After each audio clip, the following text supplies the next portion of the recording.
I spoke to Sammy today. Sammy, the Bull, called me today. The newspapers reached out to Sammy and asked him about Joe Messina, probably for a comment. The greatest thing they had going for them was the fear factor that if you don't do X, Y, and Z, we're going to shoot you in the head.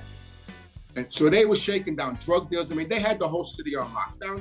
Now the guy has a podcast. And that's the mob mentality that we all lie about everything, and that's not true. Yeah, don't get me wrong. There's people out there that are lying, you know? And I know Joey, if he hears this or he sees this, he's gonna curse me and call me names, and that's fine, because that's mob mentality, and I don't blame him. I would do the same thing if the shoe was on the other foot, you know?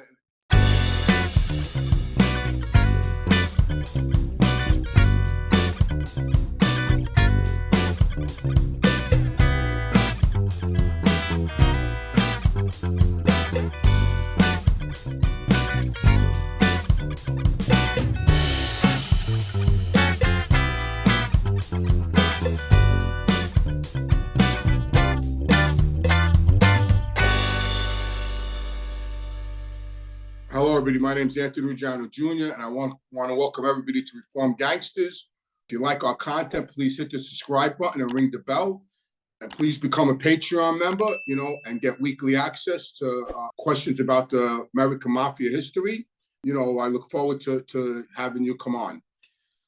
So, you know, I'm going to talk about tonight a topic. I'm going to say a few things. You know, I don't like to, you know, when people say things about me, good or bad, you know, like I'll comment.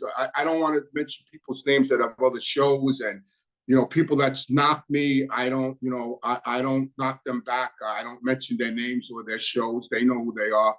People that like me, they know who they are. You know, I got a lot of flack over doing the show with Sammy, but then I told people how I felt about cooperating and how I disrespected my father and John from Jump Street when I made that decision, and how the rest doesn't matter. That pretty much quieted everybody down. And I just want to say, as far as my episodes with Sammy, the 3 episodes we put out with the Dynamite, I have no complaints. I got great views. Sammy got big views. I got good views. I got my subscribership went up. You know, I have nothing bad to say. Everything was good. It's all good. Looking forward to the future. You know, a lot of people are worried about me. Please don't worry. I think it's going to be all right. And like I said, everything went great. You know, I'm still in contact with his team, with Anna and Amina, you know, that was working on some things, and it's going to be real good. Put that on the side. So I was watching YouTube today, you know, checking some stuff out, you know, checking out the competition or whatever, but we're really not competing with each other. I want everybody to do well. You know, a lot of guys that have these podcasts, I knew from the street, I know from now. I wish everybody well. But, you know, so everybody's talking about Joey Molina, you know, in his podcast, you know, the guy from Philadelphia. You know, I have a little different perspective on it, because out of everybody that's on this genre that's been talking about Joey Molina, I believe I'm the only one that really personally knew Joey Molina. I met him through my father in Allenwood. My father did time with him for a couple of years in Allenwood, the Fed joint. My father really liked him. I mean, introduced me to him in the visiting room. I met his wife, a beautiful lady, you know, used to come visit him. He had 2 daughters, beautiful. You know, I had a great family, beautiful family. We had visits together, you know, we were together in the visiting room a few times. When he got out, you know, he reached to my father, did him some favors, hooked him up with the Gambino family, with Nicky Carrazza. You know, I went out to Philly with 2 friends of mine. We had dinner with him, treated me great. We had great dinner in a steakhouse in Philly. Then we went to some club on the river. We smoked some cigars. We had a great time. Called me numerous. Unfortunately, when my phone was tapped in Queens, he's on a lot of the taps. He was calling me to make appointments with him to see Lenny DiMaria and Nicky Carrazza, who were captains in the Gambino family, and, you know, give messages to my father, hello, and all that. And actually, I said this before, he had a guy around him named Billy, who my father really liked. My father met him also in prison. He had something to do with the fruit market in Philly. Really, really nice guy, Billy. And they actually, when my father passed away, Joey Molina and Billy actually sent my mother a beautiful suit that my father was actually laid out in. I mean, so that's how tight they were. My father had great respect for him. as a street guy. You know, he was a tough guy. He was a killer. I met his friend Lance, his friend Tommy Borghese. I was at school Killwood. I looked out for him. Tough guys. They took over Philly. They were shaking everybody down. You know, they took it. They took it. They took that city. You know, no qualms about it. They were the real deal. You know, that they were the real deal. They were all straightened out. You know, Joey went on to become the boss. You know, you know, I had a lot of respect for him in the street when I was in the street. You know, now I still like the guy. I'm sure, you know, we'll never talk. I mean, you know, he's on one side of the fence. I'm on the other. You know, I cooperated, and you know, he didn't, which, you know, that's his thing. But you know, it's funny because now he's got this podcast, and you know, it just cracks me up. You know, see, like, I could tell mobsters, like, still have a mob mentality, but I'm done with it. You know, like, I denounced the mob. You know, we denounced the mob. Guys that cooperated, you know, all of us that are on this genre that cooperated, we denounced that life. You know, we denounced that life. You know, a lot of us now are doing the right thing. We're helping people. We're looking out for people. I help recovering addicts and alcoholics. You know, people do charity events. You know, people do a lot of stuff with, you know, Christian organizations. I mean, you know, like some of us have really turned our life around and are doing the right thing. And listen, and some people that cooperated aren't doing the right thing. Not everybody that cooperated are good, you know, doing the right thing. You know, there's guys that cooperated that are still beating up their wives, still getting drunk, still taking drugs, still committing crimes, and that's going to continue. Listen, I worked very hard on myself to change. I was a violent, unconscionable criminal, and I'm going to get to that. This is where I'm leading. Where I'm leading is to that the mob life, as I knew it, and as of today, it's over. So, like I said, I'm watching YouTube today, and as we all know, Joe Messina died. Joe Messina, for those who don't know, was the boss of the Bonanno family, who became an informant, who wore a wire and bagged up Vinny Gorgeous, who was his acting boss. You know, he made tapes talking about John Gotti, who was his best friend, allegedly. When I was in the street with them, it looked like they loved each other. Meanwhile, on the tapes, Joe Messina bashed John, that he ruined the mob, and he put everybody on Front Street, and he said horrible things about John on the tapes that came out later on. You know, but, you know, I knew Joe Messina from before he got straightened out. I knew him, you know, from this early 70s. I knew him since I'm a kid. I knew him when he got straightened out. I knew him when he became a captain, and I knew him when he became the boss. Always treated me well. When I ran into him, he paid my check. I would run into him in the diner that he hung out in. He held court every morning in the diner up on Causeway Boulevard. I would go there whenever I went there. He was there. He'd pick up my tab. Always send my regards to my father. Good guy, jolly guy. Always, you know, did me a favor on a sit down with bookmakers that were around this guy, Louis Metropolitan. I was a skipper with them on Metropolitan Avenue. You know, Joe Messina sent word that I was coming there to sit down with Mikey Gal, and we sat down, we straightened it out. There was guys around him that owed me money, you know, so I have nothing bad to say about him.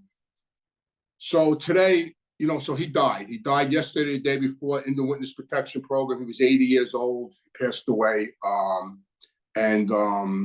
Not too much fanfare. I spoke to Sammy today. Sammy the Bull called me today. The newspapers reached out to Sammy and asked him about Joe Messina, probably for a comment. So I'm sure there'll be more. I haven't read anything about him in the newspaper yet, but anyway, so Joe Messina passed away. So today, like I said, I'm on YouTube and everybody's talking about this new Joe Molina podcast. And I thought Joe Molina in the beginning was just going to talk about sports, because I don't understand, first of all, how he even has a podcast. How he can't be active in the street. I mean, this guy was the official boss of a crime family. You don't become the official boss of a crime family for being an altar boy. People lost their lives. I know them. They were dangerous people. They were dangerous people. I was away in school kill with black guys from Philadelphia that were major heroin dealers, that were paying homage to them, that were paying them, because that crew in Philly, now Philly's a small city compared to New York, so they had everybody. They shook down the whole city, and I give them credit for that, because that's what the street life is all about. You know, and they shook down. Everybody paid them because if they didn't, they died. And that fear factor was what ran them off. That was the greatest thing they had going for them, was the fear factor that if you don't do X, Y, and Z, we're going to shoot you in the head. And so they were shaking down drug deals. I mean, they had the whole city on lockdown. Now the guy has a podcast. And that's fine. You know, I hope he makes a lot of money. I hope it's successful. You know, I like the guy. Like I said, I'm not talking this way to bash this guy. I like the guy. And I thought in the beginning he was just going to talk about sports because the guy loves sports. He's a big gambler, very knowledgeable about sports. I had many conversations about sports. My father did. The guy knows the game. He knows sports. You know, he definitely knows sports. And like I said, he's a big gambler. And even in jail, people used to tell him, stop gambling. Like that was the knock on him, that he was a big gambler. Just like John Gotti, you know, and big gamblers, you know, you don't win. You know, at the end of the day, the gambler doesn't win. If the gamblers won, there'll be no sports books. Gamblers don't win at the end of the day. It's common sense. If everybody won, if it was that easy, there'd be no bookmakers because there'll be no apps. You can't go on the phone and download Caesar's sports app because if it was that easy, there'd be no app. So I thought his show was going to be about that. But now from listening and watching the shorts that he's putting out, I see that it's more than that, which is fine. You know, it's funny because he talked about 2 stories today, 3 stories, but the first, like you talked about this Chris Pacillo incident that he dogged it at the Heat game. I don't believe that for a minute. The Joey Molina I know would not dog it. You know what I mean? I don't believe that story for a minute. I believe they ran into each other, maybe, or crossed paths at the Heat game a couple of years ago in Miami because they both live down here. But I don't believe for a minute Joey Molina dogged it. I don't think he would dog it. I don't believe that. I think that's a story that got blown out of proportion. And on that one, I have to side with Joey. I don't think he dogged it, you know, at all. The second one was the presidential race when everybody thought he fixed for Biden to take Philadelphia. That's not true at all. The guy took an innocent picture with Trump. You know, Trump takes pictures with everybody. You know that. So that was all bullshit. But the third thing I want to talk about, which is my main point of my show tonight, because my thing is this. My thing is,